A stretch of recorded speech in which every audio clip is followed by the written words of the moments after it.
Good morning students and tenses की online class में आज हम क्षितिज काव्यखंड से चैप्टर 9 जो हमारा अंतिम चैप्टर है 9 पढ़ रहे हैं संगतकार, जिसके रचनाकार हैं मंगलेश डबराल। हमने आपको अपनी लास्ट वीडियो में बताया था कि कविता में मुख्य गायक का स्थान देने वाले संगतकार की भूमिका महत्व पर विचार किया गया है। संगतकार न केवल एक दृश्य माध्यम की प्रस्तुतियों में साथ देता है, बल्कि समाज और राष्ट्र के निर्माण व विकास में संगतकारों जैसे अनेक लोगों ने अहम भूमिका निभाई है। कविता इस बात पर भी प्रकाश डालती है कि सहयोगी की भूमिका और नायक के पीछे रहना उनकी कमजोरी नहीं है, बल्कि मानवीयता है। कविता की दृश्यात्मकता कविता को ऐसी गति देती है मानो सब कुछ अपने सामने घटित देख रहे हैं। उसी प्रकार आगे काव्यांश में एक बार फिर पुनरावृत्ति करते हुए आपको बताते हैं। देखिए, प्रस्तुत कविता फर्स्ट काव्यांश जो हमने आपको अपनी लास्ट वीडियो में बताया, फर्स्ट उसी की पुनरावृत्ति करेंगे। पहले प्रस्तुत कविता में मुख्य गायक का साथ देने वाले संगतकार की भूमिका के महत्व पर विचार किया गया है। नाटक, फिल्म, संगीत, नृत्य आदि के अलावा समाज और इतिहास में भी अनेक ऐसे प्रसंग हुए हैं जहां नायक की सफलता में अनेक लोगों ने महत्वपूर्ण भूमिका निभाई है। इसलिए कवि कहता है कि मुख्य गायक के गंभीर और दमदार स्वर का साथ देती हुई एक मधुर, कमजोर और कांपती हुई सी आवाज सुनाई देती है। कवि अनुमान लगाता है कि वह मुख्य गायक के छोटे भाई की आवाज होगी, या उसके शिष्य की, या पैदल चलकर सीखने वाले दूर के किसी रिश्तेदार की। फिर कहते हैं अपने नेक्स्ट उस काव्यांश में कि संगतकार मुख्य गायक की आवाज में प्राचीन काल से ही अपनी गूंज मिलाता चला आ रहा है, कि आज कोई नई बात नहीं है, कि तो प्राचीन काल से ही वो अपनी गूंज मिलाता चला आ रहा है।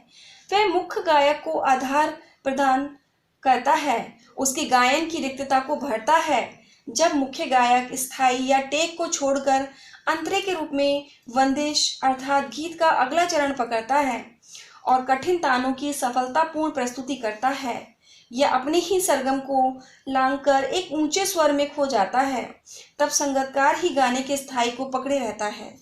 यह कवि ने गायन की उस स्थिति का वर्णन किया है जहां मुख्य गायक गाते गाते अलौकिक आनंद में डूब जाता है और उसे पास बैठे श्रोताओं की अनुभूति भी नहीं रहती।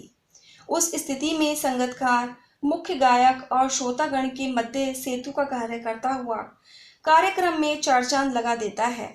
उस समय ऐसा लगता है जैसे वह मुख्य गायक का उसके पीछे छूटा हुआ सामान समेट रहा हो, जैसे वह उसे उसका बचपन सा याद दिला रहा हो जब वह संगीत सीख रहा था। अब अपने लास्ट काव्यांश को पढ़ते हुए देखिए। तार सप्तक में जब बैठने लगता है उसका गला, प्रेरणा साथ छोड़ती हुई उत्साह अस्त होता हुआ, आवाज से राख जैसा कुछ गिरता हुआ, तभी मुख्य गायक को ढांढस बधाता कहीं से चला आता है संगतकार का स्वर। कभी कभी वह यूं ही दे देता है उसका साथ, ये बताने के लिए कि वह अकेला नहीं है, और यह कि फिर से गाया जा सकता है गाया जा चुका राग, कि जो गाया जा चुका है वो दोबारा से गाया जा सकता है, और उसकी आवाज में जो एक हिचक साफ सुनाई देती है, या उसने स्वर को ऊंचा ना उठाने की जो कोशिश की है उसे विफलता नहीं, उसकी मनुष्यता समझनी चाहिए। मतलब जो अपने गाने में उसको जो परेशानियों का सामना करना पड़ रहा है उसे उसकी विवशता ना समझे, बल्कि उसको एक मनुष्यता ही या मानवीयता ही समझे। सबसे पहले शब्दार्थ पर ध्यान देते हुए आगे बढ़ेंगे। तार सप्तक से तात्पर्य है मध्य सप्तक से ऊपर का सप्तक, अस्त होना, कम होना या छिप जाना। राग जैसा कुछ गिरता हुआ अर्थात बुझता हुआ स्वर, मतलब जो स्वर है उसका वो धीमा पड़ जाना। ढांढस बंधाना, तसल्ली देना या सांत्वना देना। हिचक, रुकावट, विफलता, असफलता। मनुष्यता से तात्पर्य है मानवीय गुणों से युक्त या मानवता। तो देखिए काव्यांश में तार सप्तक में जब बैठने लगता उसका गला, प्रेरणा साथ छोटी हुई उत्साह अस्त होता हुआ। जब मनुष्य गायक का गला ताड़ सप्तक अर्थात ऊंचे स्वर में गाते समय बैठने लगता है, कि जब वो आवाज को तेज कर देता है और तेज आवाज होने के कारण जब उसका गला बैठने लगता है तो प्रेरणा उसका साथ छोड़ने लगती है, मतलब तो उसकी आवाज में खराबी आ जाती है, अर्थात जो उसकी प्रेरणा है वो उसका साथ छोड़ने लगती है, अर्थात उसका उत्साह कम होने लगता है और आवाज बुझने लगती है। आवाज से राख जैसा कुछ गिरता हुआ। तभी मुख गायक को ढांढस बंधाता से तात्पर्य है कि आवाज बुझने लगती है, तभी मुख्य गायक को सांत्वना देता हुआ सा कहीं से एक संगीतकार ऊंचा स्वर सुनाई देने लगता है, कि जिस प्रकार जो मुख्य गायक है उसका जो स्वर है बहुत धीरे पड़ जाता है और उसी का साथ देने के लिए उसका संगीतकार अपनी आवाज उनके साथ मिलाता है, जिससे कि उसकी आवाज ऊपर उठ जाए। तो ये क्या है, एक मानवीय गुण है। तो कभी कभी कुछ गायक को ये बताने के लिए कि वे अकेला नहीं है और जिस राग को गाया जा चुका है उसे फिर से गाया जा सकता है, संगीतकार अपने स्वर से उसका साथ देता है। आगे देखिए क्या कहते हैं कि और उसकी आवाज में जो एक हिचक साफ सुनाई देती है, या अपने स्वर को ऊंचा न उठाने की जो कोशिश है उसे विफलता नहीं, उसकी मनुष्यता समझनी चाहिए, उसकी मनुष्यता को समझना चाहिए। क्या कहते हैं कि इस प्रकार वह मुख्य गायक के उत्साह को बढ़ाता है, यह कहकर कि वह दोबारा गाया जा सकता है।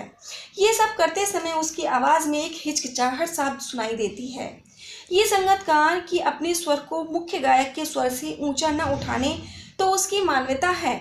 किसी भी क्षेत्र में नायक का साथ देने वाले ऐसे व्यक्तियों को कमजोर नहीं समझना चाहिए, क्योंकि इन्हीं के बल पर दूसरे लोग सफलता प्रदान या सफलता को प्राप्त करते हैं।